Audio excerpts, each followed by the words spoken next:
Latest updates ఎప్పటికప్పుడు పొందడానికి big TV WhatsApp channel follow అవ్వండి. లింక్ డిస్క్రిప్షన్ లో ఉంది. ఇలాగ జనాల నుంచి పబ్లిక్ నుంచి అంటే ఆ రోజున మొదట జరిగిన ఘటన దగ్గర నుంచి ఇప్పటివరకు చూసుకుంటే పబ్లిక్ యాక్సెప్టెన్సీ మీకు ఎలా ఉంది? అంటే ఆ రోజు నిజంగానే చాలా వరకు ఒక ఆశ్చర్యకరమైన విషయంగా చూశారు. అంటే శ్రీనివాస్ గారు ఏంటి, మాధురి గారు అనే ఒక ఆవిడతో సంబంధం ఏంటి అనేది ఒక పెద్ద చర్చ అన్నది. రాను ఏమనిపిస్తుంది మీకు? అంటే పెద్ద చర్చ నుంచి రాను జనాలు నిజాలు తెలుసుకోవడం స్టార్ట్ చేశారు. సో వాళ్ళు కూడా యాక్సెప్టెన్సీ ఉంది. మమ్మల్ని ఎక్కడికైనా చాలా ప్రేమతో ఆదరిస్తున్నారు. అసలు వాళ్ళ ఇంటి ఆడపిల్ల నన్ను చూసుకుంటున్నారు. నాకు కొన్ని దగ్గర నాకు కళ్ళు చెమర్చే సిచ్యువేషన్స్ కూడా నాకు ఎదురయ్యాయి. ఒకరోజు ఒక బ్యూటీ పార్లర్కి వెళ్తే ఫారెన్ నుంచి ఒక ఆవిడ వచ్చారు. అంటే ఆవిడ వైజాగ్ ఆవిడ, అక్కడ అడ్వకేట్ తను. నా కోసం ఒక 2 hours వెయిట్ చేసింది నన్ను కలవడానికి. వెయిట్ చేసి వాళ్ళ ఇంటికి తీసుకెళ్ళి నన్ను ఒక ఆడపిల్లలా ట్రీట్ చేసి పంపించి చీర బొట్టు అన్నీ పెట్టి పంపించడం జరిగింది. ప్రతి ఒక్కరు కూడా వాళ్ళ ఇంటి ఆడపిల్లలా నన్ను ఆదరిస్తున్నారు. అవన్నీ చూస్తే నాకు చాలా హ్యాపీగా అనిపిస్తుంది. వాటితో పోల్చుకుంటే ఈ ట్రోల్స్ అనేవి నాకు జీరో అనిపిస్తుంది. వాళ్ళ ప్రేమ ముందు ఇలాంటివన్నీ నా బ్యాక్ సైడ్ ట్రోల్ చేసే వాళ్ళకి అవన్నీ ఒక జీరో అనిపిస్తుంది నాకు. వీళ్ళ ప్రేమను చూస్తుంటే పబ్లిక్ యాక్సెప్టెన్స్ చాలా బాగుందండి. మా ఇద్దరిని చూస్తే వాళ్ళ కళలో ఒక యాంగ్జైటీ, ఎక్సైట్మెంట్, హ్యాపీనెస్ కనిపిస్తున్నాయి. ఎక్కడికి వెళ్ళా మమ్మల్ని కలవడానికి ఎక్కడెక్కడి నుంచి మా ఇంటికి వస్తున్నారు.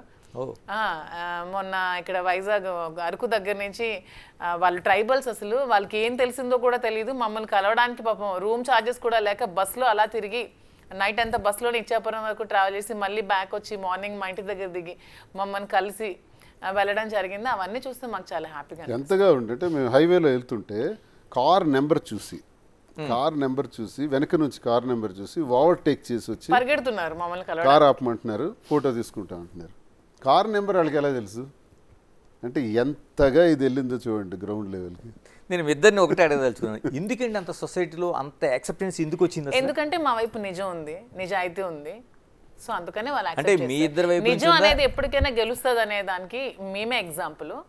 నిజం గెలిచింది కాబట్టి వాళ్ళందరూ మమ్మల్ని యాక్సెప్ట్ చేశారు, మమ్మల్ని అలా ప్రేమగా చూసుకుంటున్నారు. మాలో నిజాయితీ లేకపోతే అలా చేసి ఉండేవాళ్ళు కాదు. సో మాలో నిజాయితీ ఉంది కాబట్టి ప్రజలు కూడా మమ్మల్ని యాక్సెప్ట్ చేశారు, అంతే విధంగా ఆదరిస్తున్నారు. సో వాళ్ళందరికీ టెక్కలి నియోజకవర్గం ప్రజలకు ఎప్పుడో తెలుసు. మా నియోజకవర్గం 2 రాష్ట్రాలకి ఇప్పుడు తెలుస్తుంది. ఇది బయట మీకు తెలియటం లేట్ కానీ మా స్థానిక ప్రజలందరికీ తెలుసు. ఓకే, వాళ్ళు ఇది పట్టించుకోరు.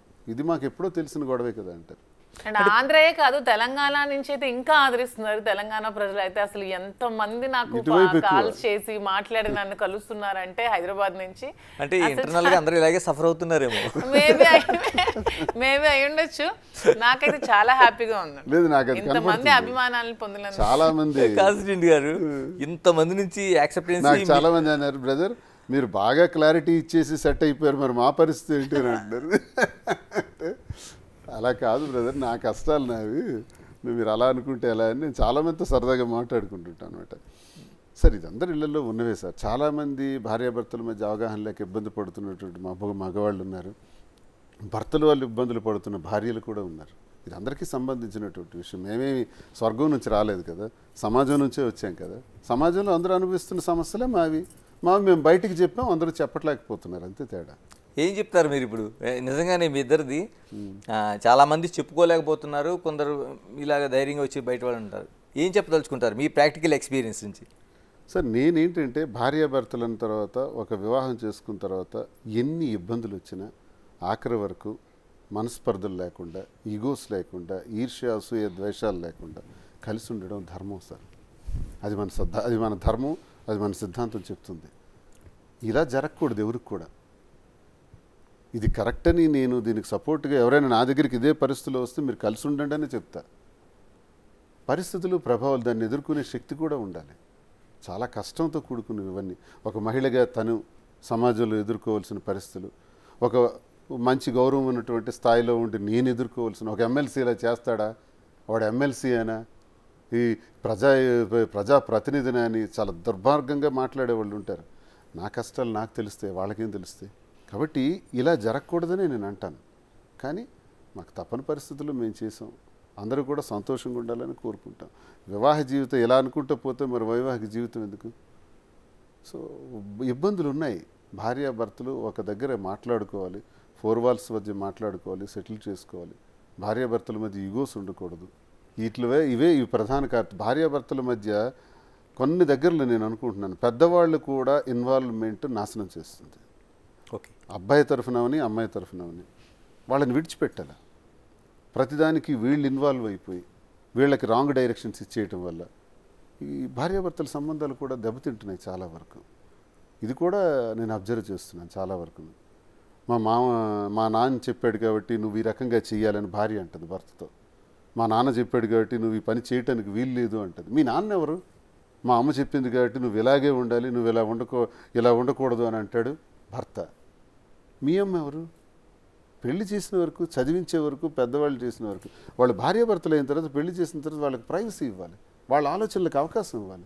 మనం కూడా ఆలోచించాలి. రేపు నాకు పిల్లలు ఉన్నారు, ఈమెకి ఉన్నారు, మేము వాళ్ళ జీవితాల్లో ఇన్వాల్వ్ అయిపోయి మేము డెసిషన్స్ ఇచ్చేస్తే చదివించడం వరకు వాళ్ళకు ఒక ప్లాట్ఫామ్ వైపు తీసుకురావటం వరకే మన బాధ్యత. జీవరాశులు ఏం చెప్తున్నాయి, జంతువులు ఏం చెప్తున్నాయి, ఏ జీవరాశి చూసుకున్నా సరే, ఒక పక్షి అయినా సరే పిల్లల్ని పొదిగి ఎక్కడెక్కడి నుంచి ఆహారాన్ని తెచ్చి ఆ పిల్లకు నోట్లో వేస్తుంది. కొంత సమయం వచ్చిన తర్వాత తనే పొడిచి పంపించేస్తుంది, ఎగరటం నేర్చుకో అని. ఇంకా పక్షి వేరేగా బతుకుతుంది. ఈ సాంప్రదాయం మనుషులు తగ్గిపోతుంది రాను రాను. మనిషి అందుకే ఈ వివాహ వ్యవస్థలు నాశనం అయిపోవటానికి, గొడవలు పట్టడానికి ఇందులో చుట్టాలు, బంధువులు, స్నేహితులు, పడని వాళ్ళు అందరూ ఎంటర్ అవుతారు. ఎంటర్ అయ్యి చెరో వైపు మాట్లాడి దీన్ని భగ్నం చేసేవాళ్ళు కొంతమంది, స్పాయిల్ సమాజంలో ఎలా అంటే వాళ్ళు బాగున్నారంటే వాళ్ళ గురించి ఎవరు ఆలోచించారు సార్. ఏదో రప్చర్ అవుతుందంటేనే మాట్లాడతారు సార్.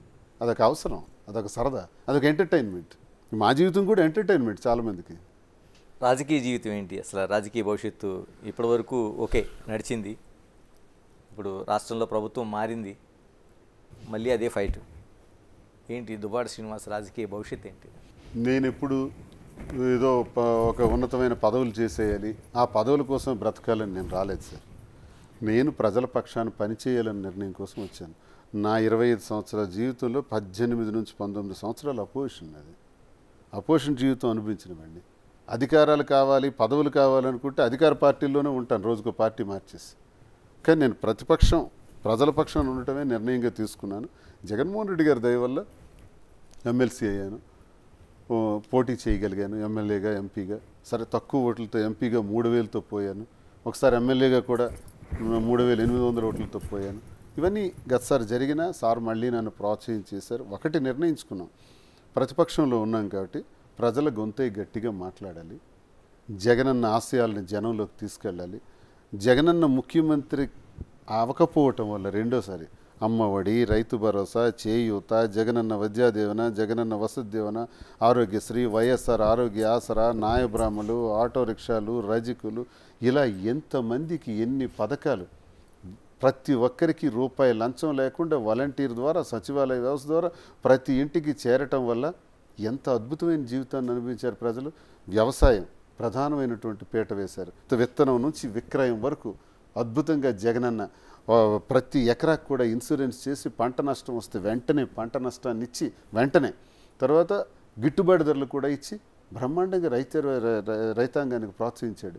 ఇక విద్య, చెడిపోయిన సర్వనాశనం అయిపోయిన స్కూల్స్ అన్నీ కూడా నాడు నేడు ద్వారా బ్రహ్మాండంగా తీర్చిదిద్ది పిల్లలందరికీ యూనిఫారాలు ఇచ్చి, గోరుముద్దు ఇచ్చి, స్కూల్ బ్యాగ్స్ ఇచ్చి, బెల్ట్ ఇచ్చి, టై ఇచ్చి, షూ ఇచ్చి, సాక్స్ ఇచ్చి, నోట్ బుక్స్ ఇచ్చి, వర్క్ బుక్స్ ఇచ్చి, ఎన్ని రకాలుగా పిల్లల్ని తన పిల్లల్లా చూసుకొని ఒక బిడ్డ స్టూడెంట్ షూ ఎలా ఉందని చెక్ చేసే ముఖ్యమంత్రి భారతదేశంలో ఉన్నాడు sir. For more videos like this, subscribe Big TV channel.